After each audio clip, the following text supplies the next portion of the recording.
Welcome to the Low Carb Athlete Podcast, where we focus on discussing topics to help you burn fat, optimize health, and improve performance in life and sports. Transform the whole you from the inside out with the holistic method. Let's dive in. Here's your host, Debbie Potts. All right, another amazing guest on the Low Carb Athlete Podcast to help educate you on the smartest way to fuel, train, and perform as a low carb athlete, as there's a lot of information out there on keto and carbs and fasting, and we tend to do everything too much as the type A, AAA athlete. So I have Villasenor from LMNT and KetoGains founder. So I'm so happy to have you on the show to kind of dive in your thoughts on all these topics. Thank you, Debbie, for having me. I'm always eager to talk a little bit about keto, fasting, etc., because it's a little bit of my passion project to, teach or educate people in these topics.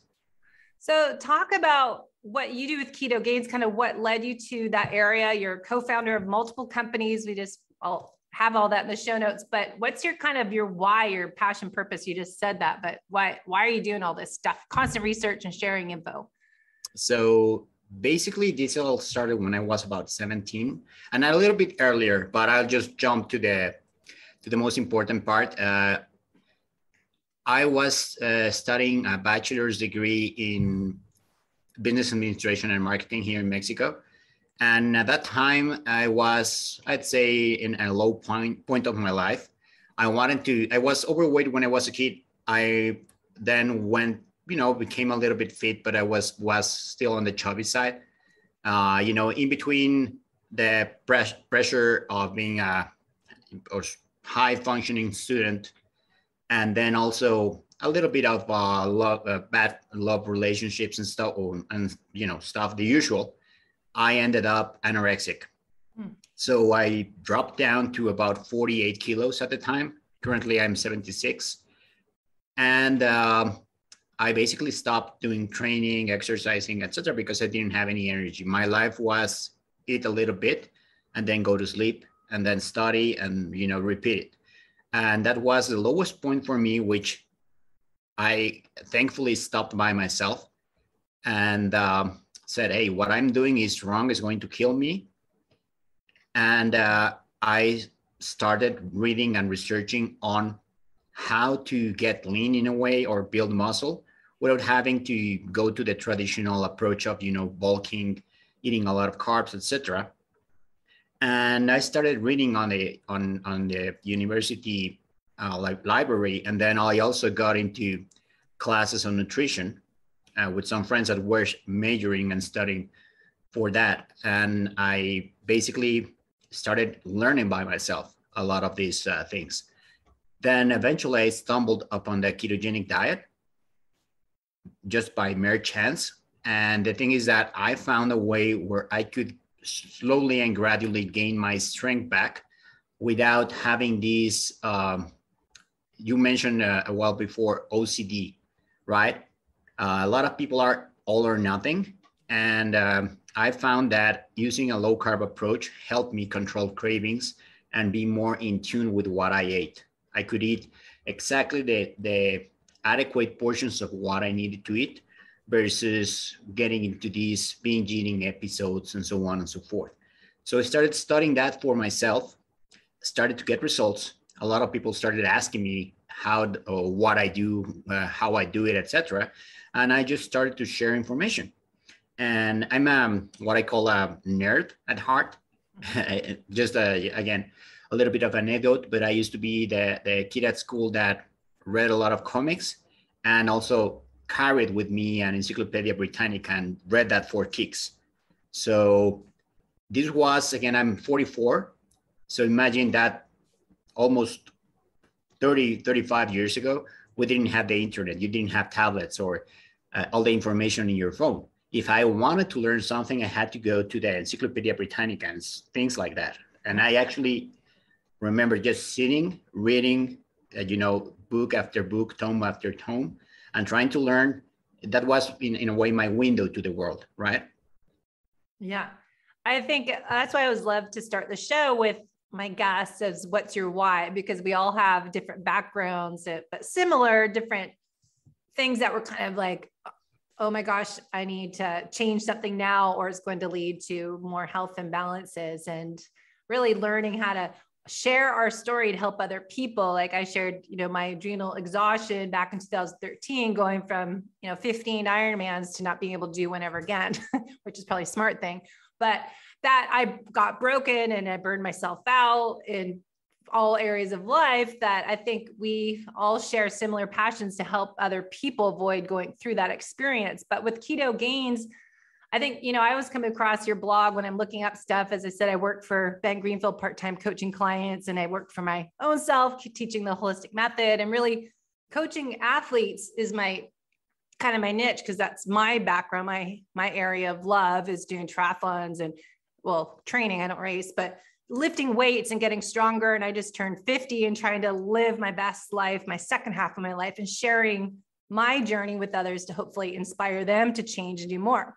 But the focus, I think, we'll get into today is when you should do a little bit more carbs. All these different great, amazing people out there are sharing, 50 carbs a day, get into nutritional ketosis, get in, get out, 1 day a week, maybe do a 24-hour fast once a week, 3-day fast once a quarter or once a month. And so I find a lot of people are hearing all this information, but then how do we cater it to the athlete? Someone that's working out every day, they're very active. Maybe they work out twice a day, and they are causing themselves more harm than good, doing too low of carb, doing too much keto, doing too much of everything, too much fasting, and teaching us like when we should start being more intuitive eating, the fueling and the training for our sport to figure out, okay, that's going to cause me more thyroid imbalances and throw my hormones into the garbage and all these different things. So what led you to kind of connect the dots and find out like, oh, carbs, fasting, keto, and kind of put it together? So first, I think that the key word and that a lot of people miss is the magic word, which is called context, right? Depending on where you are and what your goals are, you're going to have to strive for one way or another. People want to ride all the horses all the time. Like you said, fasting for 24 hours or 72, because we want autophagy. We want optimal health. We want to be the best performers. And we have to understand that this is very much like a Venn diagram. And this is how I teach it to all my clients. You have health, you have optimal performance, you have optimal fat loss.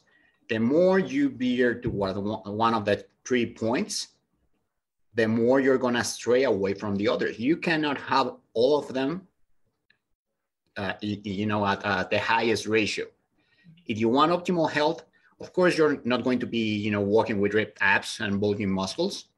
And probably you're not going to be performing at best as you can, because everything has a cost.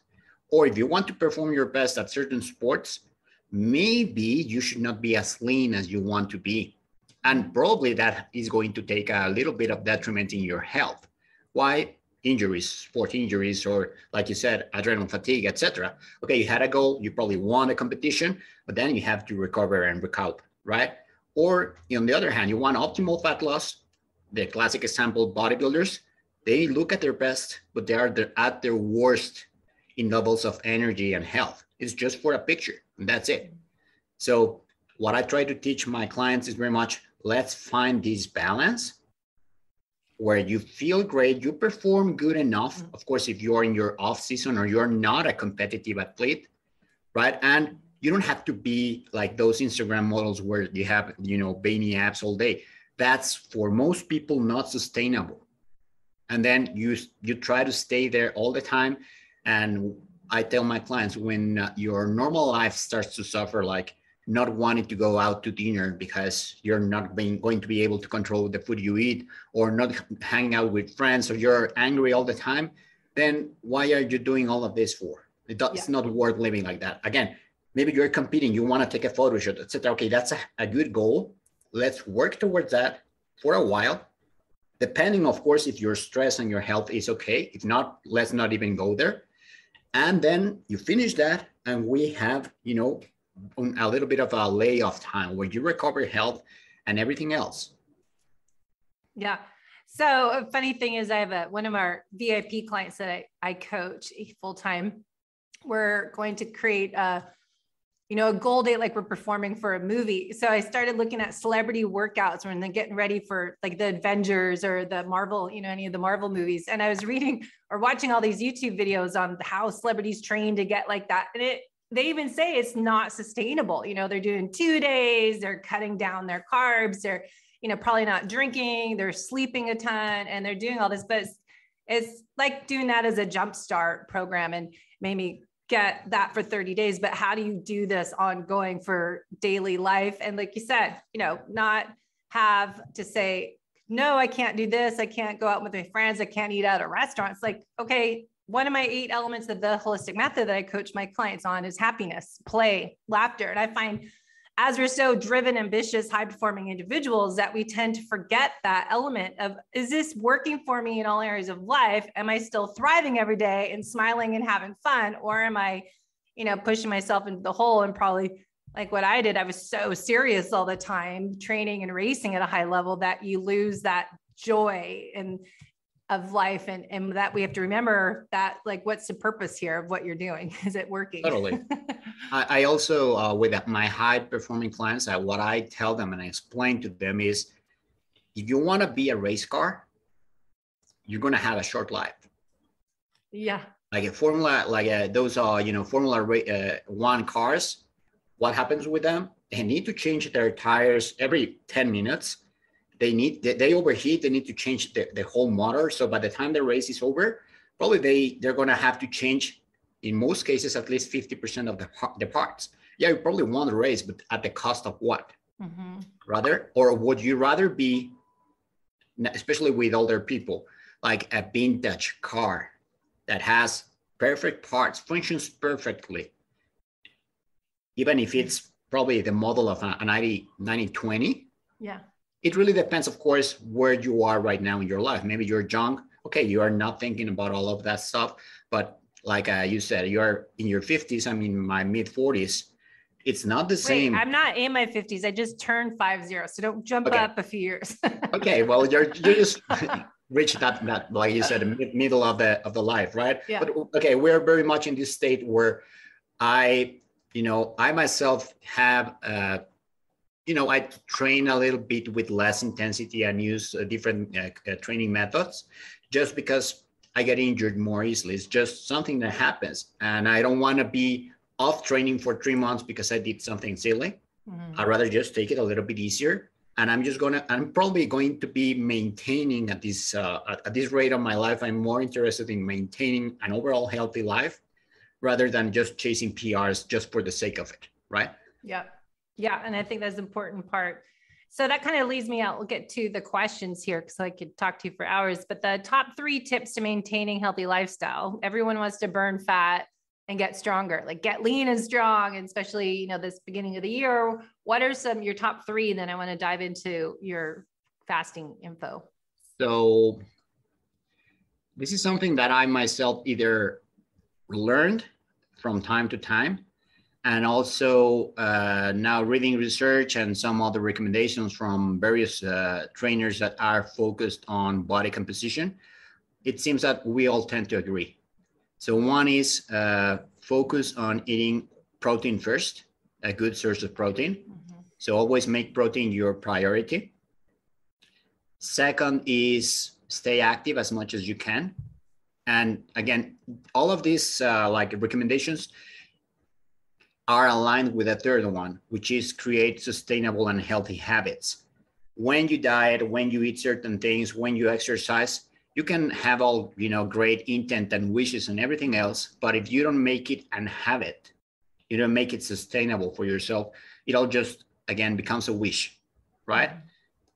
It's best to train 3 days per week for 20 years versus just, thinking I'm going to train for 5 days for the next 2 weeks, and you train and you crash and burn, right? Every time, for example, it's another anecdote. I see at least once a year, friends from high school. They look at me, and again, I may not be, the best example, but It's very much like one scene from a movie I saw with Chris Rock, I think, and The Rock actually, and they were childhood friends. One was overweight, which was my case, and the other was the athlete. They see themselves as a 20 years, and hey, how did you got to be this big and lean? It's like, oh yeah, it's very easy. I train for 1 hour. That's all you do? Yeah, for the last 20 years, basically. And that's very much what people like my friends ask me, hey, how do you maintain that? Just show to the gym, but I've done it for the last 25 years, right? Mm-hmm. Oh, but I couldn't do it or whatever. There's always an excuse. Hey, you don't have to go every single day. Maybe 2 or 3 days is more than enough, but it's consistency, what actually matters. And the same happens with diet. How many people, they're going to start New Year's with the idea of, I'm going to start eating healthy. And you don't have to eat healthy all the time, all your life, but it's just like the Pareto rule, right? 80% or 20%, as long as you're consistent with the most important things, you're going to get results. Eating off maybe once a week, it's not going to really do a big dent on your diet, as long as you are not perfect, you are good enough 80% of the time. Mm-hmm. Yeah, agreed. I say the same thing, is always working on what are you doing now for your performance gains that's going to enhance your aging process. Like, let's work on your future self. How do you want to be living your life and moving and feeling and thriving every day when you're 30 years, 40 years from now? And when I always say this on the show, but when I go to Europe traveling, when it was easier to go traveling Europe, I would just look at these people, that are retired doing these trips. Like, okay, I want to be able to walk everywhere, move and travel the world when I'm older. And I think a lot of people forget when they're competing, racing, or just training hard now, that they don't look at what's, their future self, what they're doing. Is it causing more damage than good, as we said. But anyway, so questions that I know our listeners want to know about. So I'll stop blabbing. I have lots of questions, and based on pretty much, we'll go through what you shared in your article and research links. And I know Ben Greenfield did a talk on this that I was diving into. Do you burn more fat during fasted exercise? Big question. So there's a sort of misunderstanding on this. Mm-hmm. Depending on the training intensity, you're either going to be burning mostly carbs or fats, right? Low intensity training usually burns more fat. Actually, people, when they want to say, when they ask me, hey, how do I burn more fat? As long as you're not eating and you're watching Netflix, you're going to be burning mostly fat. The key, which is the difference in how you ask the question, is you're going to burn more fat or utilize more fat as an energy substrate. Yeah, depending on what type of exercise you do and what intensity or what you ate before during exercise. But that does not equal to actually losing body fat, right? Mm. So for example, if you're doing a low carb diet or a ketogenic diet, where most of your calories come from fat, you're actually going to be using mostly fat as fuel when you train because you don't have any other substrate. What happens then, or if you want to lose fat in the end, and I know that I'm going to get a lot of flack for saying this, it's how much energy you had ingested, because still energy balance still matters, even in a ketogenic diet or when you are fasting or not. Yes, it changes a little bit how we use energy substrates. A calorie may not be the same from one macronutrient to the other. And there are ways to sort of make calories work in your favor. But the idea that you have to train fasted for optimal fat loss is a little bit misunderstood in a way. So for the men versus female athlete too, because a lot of the studies, of course, are done on men, they're easier to test or just do a research study on, because women especially have hormone changes during the month. They're still premenopausal, but I think that gets confusing too. Like, so many people are doing these fasted workouts. And I know Ben Greenfield suggests do a fasted exercise in the morning, but that's like an easy walk. It's a low heart rate. It's mobility. It's going for easy swim or easy bike ride. And then if you are a female doing a harder workout, you might feel better, burn more fat if you're eating something before, or like putting MCT oil and collagen into coffee or tea, versus men, I've read, might do better eating afterwards. So it always goes to what type of exercise you're doing. Am I doing a fasted exercise with my heart rate down, like the max aerobic function heart rate? We talk about maffetone.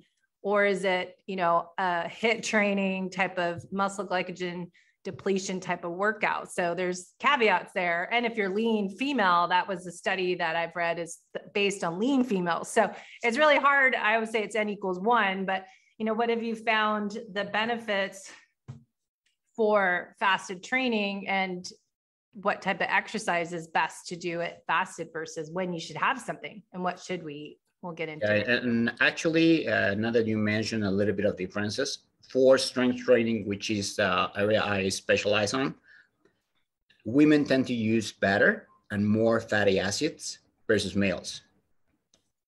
So a higher fat diet, I'm not saying super fat, super high fat, but to a point, higher fat is more beneficial for women who are into strength training than just using carbs. So you mean beforehand, or just general, their overall general diets, keto more? The general diet. And again, we're gonna, when I speak of strength training, it's mostly bodybuilding, a little bit powerlifting style workouts, which is the main majority of what my clients do. But yeah, they perform better and feel better. It's a combination, which we will talk, I assume, a little bit later, of protein and fats, right? Yeah. But again, I, for the most part, do not recommend, with a small caveat, fasted training. And just for one reason, there are various reasons, but one thing that, again, people read a study and they think that it applies perfectly to them. A lot of the general fitness recommendations, a lot of them, especially for body recomposition, come from research or anecdotes done by bodybuilders. So for example, the idea behind doing fasted cardio to optimize fat loss. Yeah, that's a trick and a strategy that a lot of bodybuilders use. But you have to understand that that is done because first, they have their diet already optimized. They are already at very low levels of body fat. And so they really cannot lower their calories any longer without detriment to their health. You're not going to get enough nutrients. You're not going to get enough macronutrients, etc. So very much the only way to increase caloric expenditure, to lower even more your body fat, is by doing training. And then, yes, there are some studies that show that fasted training, because of the fat usage, it's going to probably even enhance some areas of fat burning, especially when we're talking about what some people call stubborn body fat, right? Now, people see this information or read this information and they think that it applies to them. And I'm saying, for example, let's say a female client that is nearly 40% body fat, or a male client at 35% body fat. So I'm talking borderline obese. These people, they want to go and go all in on all of these tricks, doing cardio, fasted cardio, starving themselves to death. Hey, no, what you need to do is just start with the basics. And the basics are change your diet. Let's move a little bit more. Let's optimize your training and everything you do, rather than going all in. This is not the, this is not a test. This is not, you have to make this on something that you enjoy for a part, and it's going to be sustainable. This is not The Biggest Loser, right? So there's really, I know that people want fast results, but fast results, again, only make you crash and burn. Yeah. So the downsides of fasted training would be, what have you found? I know low thyroid panels, when people look at a full thyroid panel, that's lower hormone, cortisol, stuff like that. What have you realized or found in research? There are, again, there are a lot of things. There are some benefits and there are some negatives. So it's not that everything is bad or everything is good. Yeah. So you have to make a choice, again, depending on where you are. For the most part, a lot of people think, or they actually report, they feel well by training fasted. And I tend to agree with that. There was a point in my life where I did an experiment for about a year and a half, where I did OMAD, 1 meal per day. I trained, fasted, and then I ate. I actually have numbers and recorded everything because I'm very meticulous with that. This was a year where I actually didn't gain any muscle, and my lifts were very much stagnant. I didn't really increase my training prowess, nor really broke any PRs, nor nothing. I maintained a stable weight. I wasn't eating that much, actually. Very bland foods, about the same. So, and I was single at the time, so it was a very sustainable way for me to, just stay there. I didn't feel bad, but I also, again, I didn't perform better. So yeah, you feel right training fasted, but this is more so like an evolutionary response. Your adrenaline is higher, probably of your cortisol as well. And what I found, and there are some studies that support the notion that adrenaline is higher, cortisol is higher. What this makes is very much your body sheds some nutrients to support the level of training you're having. And again, it's very much like when you are fasted that you feel euphoric in a way. Of course, you feel good because your body's in a way thinking. Remember that our body doesn't understand exercise as we do. For the body, exercise is either I'm fighting with a saber-tooth tiger, or I'm running to chase my food, or from trying to avoid becoming food, right? If you run, your body doesn't know that I'm running for fun. The body doesn't care about our physique or us gaining muscle. The body just understands certain stimulus and does something about it. So of course, again, what happens when you have your adrenaline high? You perform incredible tasks. There are, studies that show that, so moms lift a car to save their children and things like that, right? Mm-hmm. Having adrenaline high all the time and in a constant way may not be optimal. There's, again, the example of the crash and burn or the F1 race car. You're going to burn more easily. And then if you're training for building muscle, what happens is, because you have higher cortisol, higher adrenaline, and you don't have also the nutrients, you're not going to be optimizing. And then the key word is optimization. You're not going to be optimizing all this training that you're doing. Hey, I'm training, you're already waking up, you're already doing all the effort, might as well get the best results. And I know that some people say, no, but I'm still overweight, I want to lose fat. Yeah, well, remember that the optimal way to lose fat, especially over time, is having more lean mass. The more lean mass you have, the more metabolically flexible you become, because you can probably eat more carbs a little bit and they're going to affect you less. You have a bigger repository for amino acids.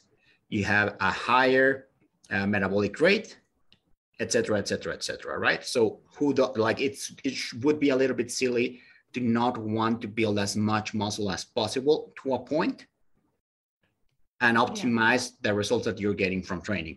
Another way to see it is, imagine that someone tells you, hey, if you invest in this company or in whatever, you're going to get a 10% return. No, I just want to put my money in the bank and get a 4% return. Oh yeah, but inflation is a 6%. No, I'm okay with 4%. You're losing money if you just leave your money in the bank, because inflation. And inflation in this case means sarcopenia, especially after we are 40 years old. No matter what we do, our body starts to degrade. So you're not training and building muscle for the idea to build. More so, you are training and doing all of this, in most cases, just for the idea of maintaining what you already had. Mm-hmm. Yeah, there's so a lot to unpack, but I think question going back a little bit was like bodybuilding, best to have something before, and we'll talk about that, versus like CrossFit, as you're working with Rob Wolf, if it's more, if a different food plan. And then if you're doing, say, a triathlete, endurance athlete, runner, they're going to go do cardio. When should you eat before and when should you do it fasted? I think is what everyone gets confused on. It's like what your sport you're doing, but when should you eat? And then breaking that up for male versus female. Have you found any, like, here's a basic template to start with if you're doing a bodybuilding, heavy, just strength training, maybe like 5-8 rep stuff versus CrossFit that's higher intensity versus endurance? Well, like a good approach to start is just by consuming, like the biggest thing that I find with athletes of any kind is they don't want to train with a full stomach. Yeah. Because it makes you feel slow. In some cases, it causes stomach upset, stomach distress, etc. So if you want to have solid food, in most cases, maybe 3 to 4 hours before, and that's perfectly fine for strength training, even CrossFit, etc. Maybe for marathons or other, sports that, running and long distance, maybe in some cases it works, in some others it doesn't work as well. But for the general part, what we do with our athletes is probably we're going to go a little bit, talk a little bit further on that. But what we call the KetoGains pre-workout coffee, which is protein, fast absorbing protein like a whey shake, a little bit of sodium. In this case, well, we suggest Element because it's already convenient and it mixes very well, especially the chocolate one with, any whey shake. You can maybe add collagen or depending, especially if you have joint issues. Some studies, even though I'm not a super fan of using collagen per se, there are some scenarios where it's actually beneficial. Like if you increase, well, just for example, in strength training, increases collagen synthesis. So if you give them the actual material, and because of the stimulus, you're going to get better response or absorption from collagen for the sake of joints and tendons, which is the intent here. And coffee, I know that some people may like it or not, has beneficial compounds. It's not just the caffeine, which a lot of people tend to think, but a coffee by itself, it's compounds, polyphenols, etc. They work very well for strength training, for example, because they help recover glycogen a little bit faster and has also protective benefits. So this is something that we've tried with various different sports. Again, my main type of training for me or most of my clients are either strength training in different variations, not just bodybuilding, either bodybuilding or powerlifting, a little bit of CrossFit, and also jiu-jitsu. So for these kinds of sports, the shake works very well, taken in between 30 to 60 minutes before, because you're going to absorb all of it. And it's something that you're going to find very much, again, in your bloodstream in between 30 to 40 minutes. And of course, I forgot one key ingredient also, a little bit of MCT. So each ingredient has its whys. So the protein, of course, you're going to be giving your body the building block. And usually you see that some people recommend carbs pre-training.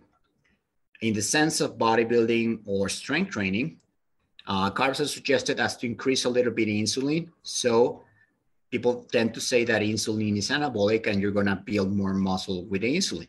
The actual fact is that carbs, along with protein, don't increase insulin more than protein by itself. So the carbs in this case, for the sake of increasing insulin and muscle protein synthesis, is redundant. You don't need the carbs for this, especially in the context of someone that is practicing a low carb or ketogenic diet. So it's just protein. Then the MCT. Why MCT? Not because keto. The MCT because it's a fast absorbing and readily usable source of energy, which you're going to be using like just when you're training, right? Then the coffee for the effects that I mentioned, the polyphenols, etc., they work ergogenically for glycogen replenishment, recovery, etc. Again, if you don't like coffee or you have a caffeine intolerance, decaf works as well. If you don't like coffee, well, just omit the ingredient. Sodium, why? Because we know that hydration is super important. If you're dehydrated, you're going to perform worse, and it's best to front load the sodium. And then, of course, during the training, you're probably going to hydrate as well, but it's best to front load it. And very much that's the formula for the KetoGains pre-workout coffee. Again, why pre and not after? Yeah. In the case of protein, because a lot of bodybuilders or people just anecdotally ask me that question. It's like, oh, but they tell me to use the protein after. Yeah, after get protein, but have a whole food meal. We suggest before basically for two things. What I mentioned before, the muscle protein synthesis. You want to synchronize the response from the training as close as possible with the actual material. And a whey shake is going to be digested in about 2 hours. The body can digest the velocity in a way that the body digests different types of protein depends on how processed or the type of protein you ingest. So whey shake is basically the fastest protein that your body is going to absorb at the rate of about 10 grams per hour. So a typical workout, and you take it like 40 minutes before, you're gonna get the protein in your system or in your blood about when you're finishing the workout. So if you take like traditionally the shake after training, it's gonna get into your bloodstream at earliest maybe in 2 or 3 hours. So it's better to take it before.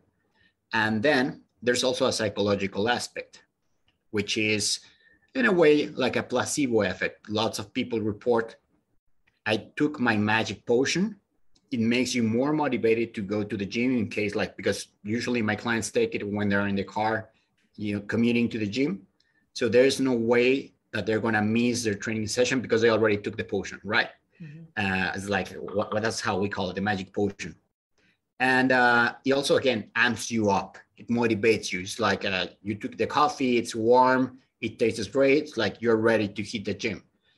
Yeah, and afterwards, just eat a whole, a nutrient-dense whole food that's usually you're hungry after training.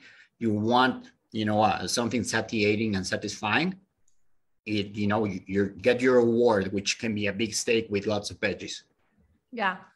And shouldn't you wait? I've heard to wait 90 minutes post-workout before you eat a solid meal. Is that different for strength training or the same as if you do what hard would workout? be the reason for what? To that the growth hormone and testosterone are still elevated and you're insulin sensitive. So wait until I was thinking to wait till you're actually hungry, not. Yeah. So you can properly digest as well, because you can't eat if you're in sympathetic. So you wait till you're in parasympathetic and be able to. Well, the thing is that that's a recommendation that I find a little bit redundant. And that's also comes up from a lot of bodybuilding circles where they suggested to avoid eating fat because of that, because your insulin is high and everything is high, it's going to be more feasible for you to store it.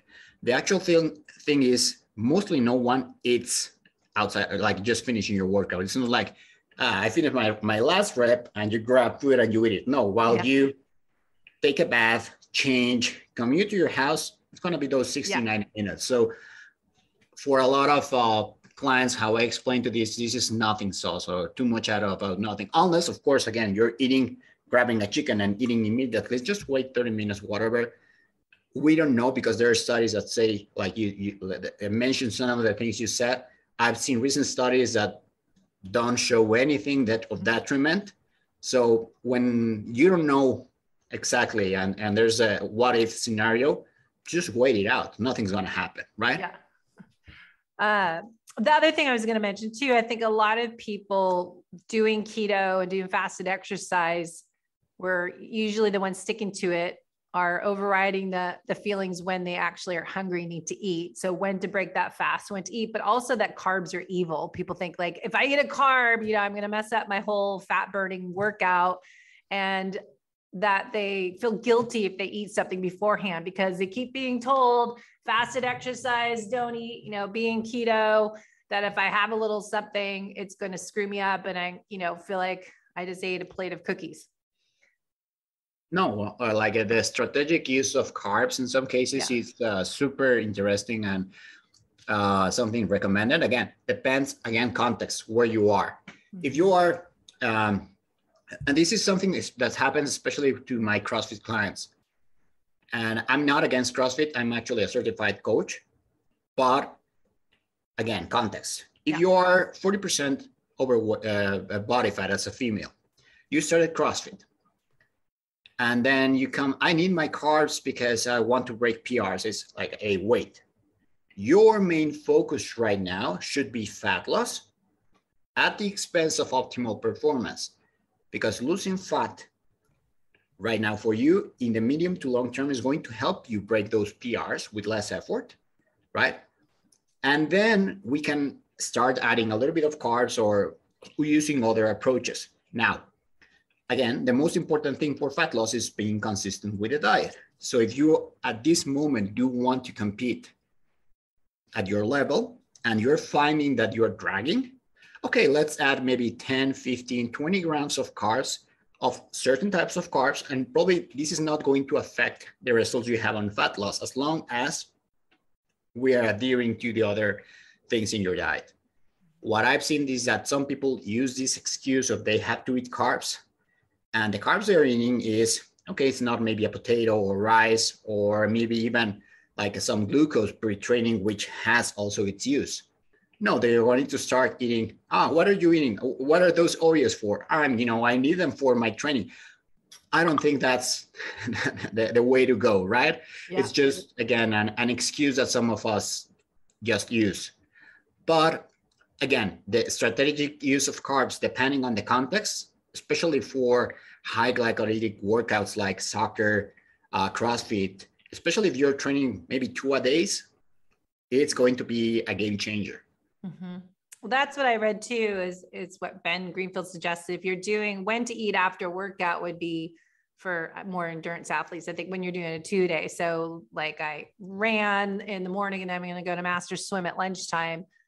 I probably shouldn't just keep fasting until 1 o'clock and then eat at 2. That's going to be impacting my health a lot more. Let's remember that carbs, and like all of this, maybe our audience need a little bit of remembering. Carbs are very much on how I explain it. Like if we have an electric car, right, that still uses gasoline. Mm-hmm. So carbs are in a way what gives you, when you turn the car on, you turn the engine and usually the cars use gasoline to turn the engine on. And then if you go super fast, you're going to use also gasoline. But for long distances and just, trailing along, your body's the car is going to be using electricity. The same happens with our body. You want explosive movements, you're going to need carbs. Mm-hmm.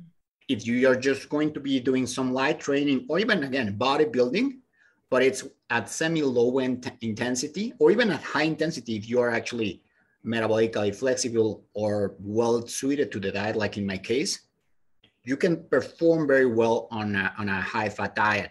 But again, bodybuilding, I train probably 1 hour on average or a little bit more every day, or at least 5 days per week.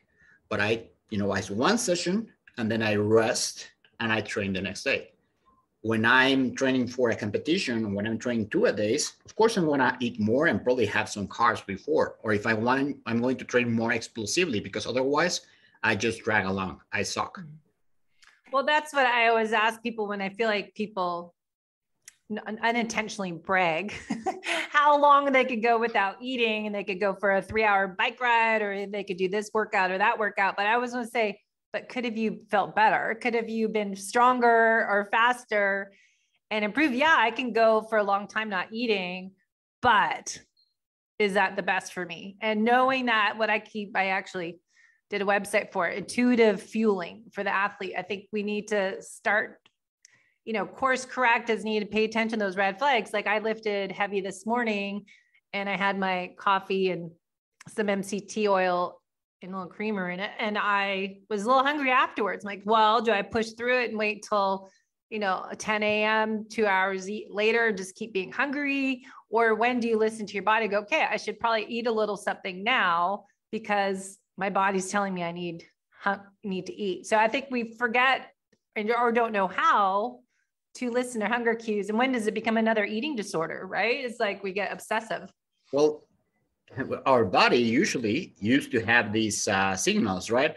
And I been recently using the example of my dog Benito. I have a Pomeranian, right? I put his dish full of meat. He's like a keto dog in a way, and he eats chicken, liver, beef. If he's not hungry, he won't touch it. Mm-hmm. If he's hungry, he eats it, and maybe he asks for more. But he knows how to listen to his body. So why cannot we? Like we were we used to, and some people are able to, it's just because of habits, we overrode that signal, right? Yeah. So like with my clients, what I do is depending on in what stage they are, like if you are probably overweight and you come from a high carb diet or a traditional style diet, a lot of those signals are overridden because we are attuned to eating so much fast food and crap food that you eat out of cravings, right? Or you, in a way, are eating because of boredom or trying to fill out a certain void in your life at that moment. And again, it becomes a habit. Every time that you feel a little bit of stress, you resort to eating. Over time, and as you change your diet, you start to feeling to get that more in tune with actual hunger cues, or you can differentiate between hunger and thirst and some other stuff. And now I had to teach these persons on how to learn to listen to their body, like you were saying. And one trick that I found that works very well, you probably heard it, is if you're feeling hungry and you actually feel your stomach gurgling and empty, and you think, hey, I would, broccoli and eggs sounds incredible right now. Okay, probably go and eat it. But if what you're craving is a pizza and a Snickers bar, I don't think you're hungry. Wait probably 20 minutes or 30 minutes or drink something. And maybe most likely in most cases, it passes away, right? And even if you're fasting, and this is something that I say openly, I normally fast for 16, 18 hours, depending on the day and my schedule and so on and so forth. But if I have an appointment, a dinner party or whatever, I might as well, nothing bad happens if I break the fast for one day. I'm not going to be excommunicated from the fasting club, right? Yeah. That's one thing. And the other is yesterday I made dinner for my wife and I was starving. I had dinner with her. Again, nothing happens if I break the fast for one day. Probably today I'm going to have breakfast maybe 2 hours later if I'm not hungry. If I'm hungry one night, if not, but I actually learned to really feel my hunger. And it's like, it's sad, but it's interesting to think of this. In this day and age, especially those of us that live in modern cities, most people have never, or some people have never actually felt real hunger. Unless, of course, you are in a very, bad condition where you are bad financially. But most people, despite not having a high income, have never actually felt real hunger. It's the first time in society that, speaking again, after World War II, where we throw more food away, right? And it's something to be really amazed and something to think about. We throw so much food and it's spoiled versus actually utilized and eaten. Yeah. Well, I think that's, why intermittent fasting and time restricted feeding is so popular right now. And just finally people are realizing, the benefits once they get into it. But going back to, you said you fast 16, 18 hours. Does that mean water only, or do you have, what's your rules for yourself? Because you're active and you're strong, so your metabolism must be higher. Do you have anything? It's either sparkling water or water, coffee, and element. So basically what I'm drinking right now is coffee with chocolate element and a little bit of water, of course. Yeah, I bet the new chocolate mint would taste good in there too, right? That's my current favorite. That's exactly what I'm having. Oh, yeah. Yeah, I think that's what, another podcast is, what you can eat, what breaks a fast. And I know we're going into that with our supplements, what breaks a fast, what doesn't, depending if it's gut health, fat loss, and longevity, and putting that together. So, all right. So another question is growth hormone, testosterone. I'm all about getting stronger and lifting more weight, especially it's winter time as we record this. So it's less cardio, bike rides and stuff like that I tend to do in the summer, and hiking, running. And now it's more like get to the gym and build muscle. So what do you find based on your research on improving the growth hormone and testosterone with fasting and exercise? So in the case of growth hormone, there's also a lot of misunderstanding.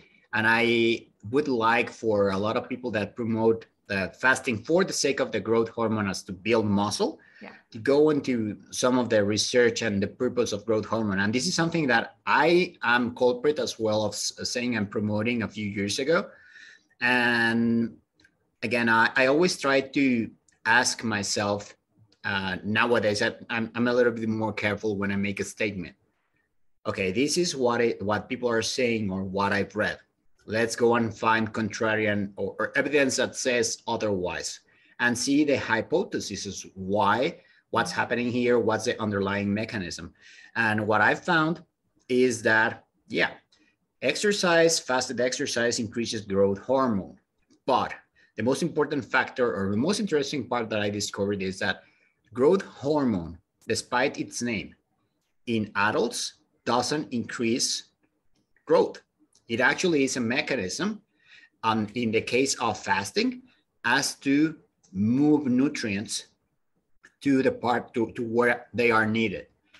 Mostly in this case, people forget or don't know that amino acids, we don't have a repository for amino acids in our body. Basically, amino acids, let's remember that they are the smaller parts of protein, just like Lego blocks. And protein is not just for building muscle. It's basically for everything in our body. It builds hormones, enzymes, which are the key messengers in our body that tell our body to actually do stuff. Of course, skin, bones, your organs, and lastly, muscles.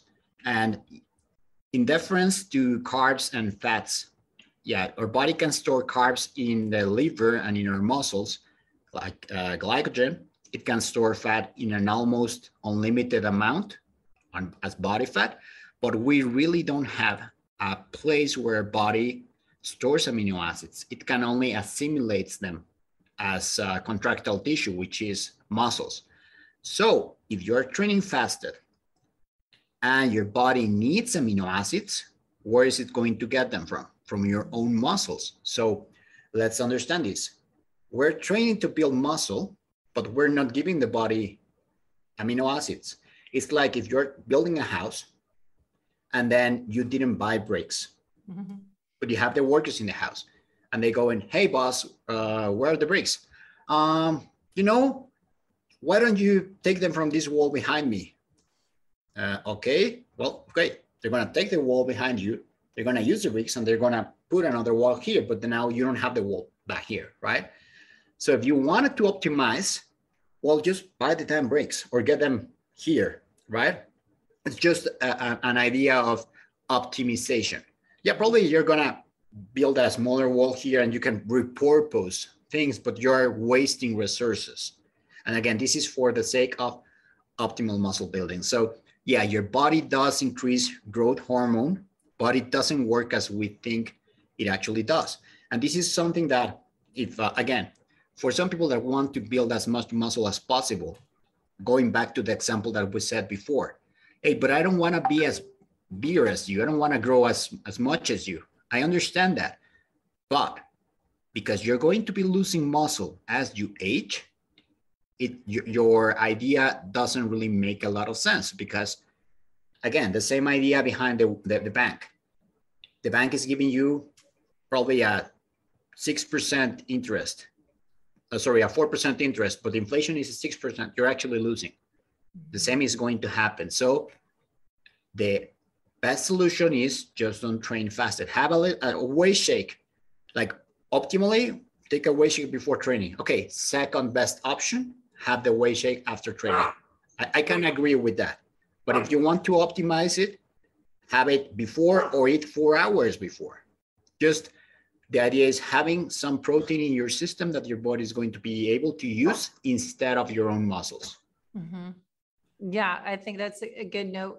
Because I think, maybe a lot of our listeners do more endurance than strength, but I've said this for years. The people that do yoga need to meet and do more strength training. The strength training need to do more yoga. The endurance athlete needs to do some CrossFit type of HIIT training. And I think we all need to combine all our different modalities of exercise, because exercise is that chronic cardio that's not ideal for longevity. Movement is, and agility and burst, to run up the stairs and be able to have that quickness.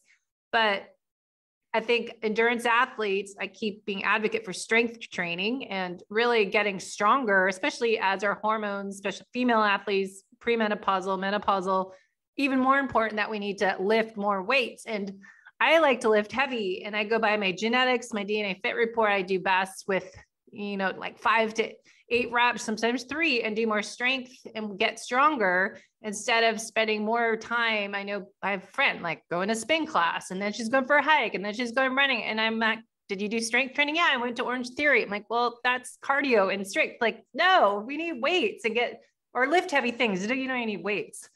Yeah, it's just create the adequate stimulus for a body. And it doesn't have to be there. A lot of promoters like Doug McGuff, with their body by science approach, where, like you can probably train just one exercise for each major body part with enough stimulus, and that's enough just to maintain. Yeah. And this is, again, depending on where you are in your current, where your current goals are, you can choose one or the other, but there's like a minimal approach to maintaining. And then there's something that you can, probably do a little bit more or less depending on where you are. Yeah. I know I'm doing the BFR bands demo for Be Strong and do some videos and just trying that. It's like, okay, I'm getting stronger. What can I do? Different biohacks, so to speak, for improving my strength gains in less amount of time, but just example of different things that you can implement into your day that doesn't take, going to the gym, driving there, an hour workout. I mean, you can get so much done in less time with just even body weight exercises. So it's easy to do. BFR and Katsu is an incredible way to train. And even if you don't have them, I don't know if you're familiar with the MyoRep style training. Mm-hmm. Yeah. Very much like if you're traveling or if you have a limited set of weights, either using BFR or using MyoRep style training, you can get an awesome workout in 10 minutes. And that's enough just to maintain, or you can even adjust it a little bit to get a different kind of growth. So yeah, that's good. So I know we're out of time. I'll put everything in the show notes, your articles and links for the KetoGains coffee. I just have it written here, the KetoGains coffee pre-workout before strength training. You're saying the strong coffee mixed with 25 grams of whey protein, 10 grams MCT oils for energy, some sodium or ideally element, and then anything else in there, 5 to 10 grams of rapid absorbable carbs for some people. And one big idea that I've been having in the last few months with some clients and myself is carbs. The type of carbs, if you're going to have them in the shake, it can be either dextrose or glucose, or as well as maltodextrin. And I know there are some purists there that say no, because this is not, this is processed and blah, blah, blah. Yeah. Well, here the purpose is optimization. But what I've recently been playing with, which is even a little bit better and more explosive, especially for my jiu-jitsu clients, is glycerin. Glycerin is another type of, no, glycerin. There's a small confusion. Glycine is an amino acid. You can also add it there, and it's going to help with a little bit of recovery. And I've actually added both, but the glycerin, if it makes I joke that it rhymes with, nitroglycerin, which is what, again, going back to the example, race cars. Yeah. What do they use to, really increase, the top speed? Nitroglycerin. And what's the effect of glycerin on the body is that it's a fast absorbing carb, but it also increases glycogen replenishment more rapidly than glucose by itself, and also hydrates the cell. So you're putting more water in your muscles, very much like creatine, which increase, again, energy output. Yeah, so I was just going to ask about that creatine. Yeah. So go. So it works perfectly. And especially with my clients that do jiu-jitsu and CrossFit that are having very intense training sessions, this is another game changer. Even if they're training at a big deficit because they have to make weight, this thing has been something incredible. And I have gone recently back to gym training because I very much built a gym here at home because of the pandemic. And I'm breaking again PRs using this mix. I wonder if it'd be good to experiment with before a speed run workout. If you're doing some sprints, like Wednesday mornings, we go to the beach in Solana Beach here, and do speed totally. work. And then one day when it's, the days are longer, go for a bike ride, do hill repeats and stuff. So maybe for the person doing more cardio workouts, and then do intervals outside, if you love to work out outside as I do, but that's a good opportunity to experiment with that pre-workout drink.